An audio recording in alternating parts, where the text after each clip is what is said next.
परगत श्री लक्ष्मी गणपति प्रीत्यर्थम दरबार सेवागत्वेन दरबार सेवा अवधारया।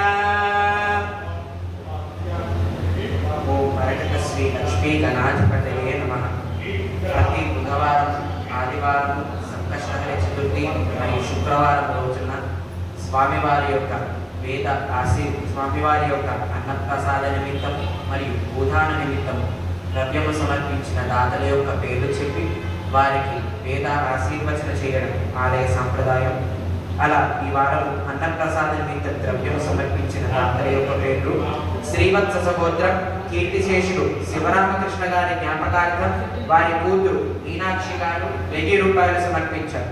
కౌండిన్య గోత్రం రంగు సతీష్ గౌడ్, స్రవంతి వ్యోమదేవ్ గౌడ్, సూర్యాంశ్ గౌడ్ గారు 1300 రూపాయలు సమర్పించారు. నడిగట్ల గోత్రం సాయి లలిత రెడ్డి గారి పుట్టినరోజు నిమిత్తం స్వామివారి అన్నప్రసాద నిమిత్తం 2000 రూపాయలు సమర్పించారు. పాలకుల గోత్రం శ్రీనివాస్ గుర్రం గారు 500 రూపాయలు సమర్పించారు. కోమాల గోత్రం గడిపాటి వీరారెడ్డి గారు 501 రూపాయలు సమర్పించారు. పసుపుల గోత్రం పల్లంచ శైలజ గారు 3000 రూపాయలు సమర్పించారు. శ్రీవత్స గోత్రం కె నరసింహారావు గారు 600 రూపాయలు సమర్పించారు. हे प्रभु मरकत श्री लक्ष्मी गणपति अन्नप्रसादार्थं भूदानार्थं द्रव्यं दत्वा तत्सर्वे जनानां मनोवाञ्छाफलसिद्ध्यर्थं वेद आशीर्वचनं करिष्ये। हरि ओम।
जय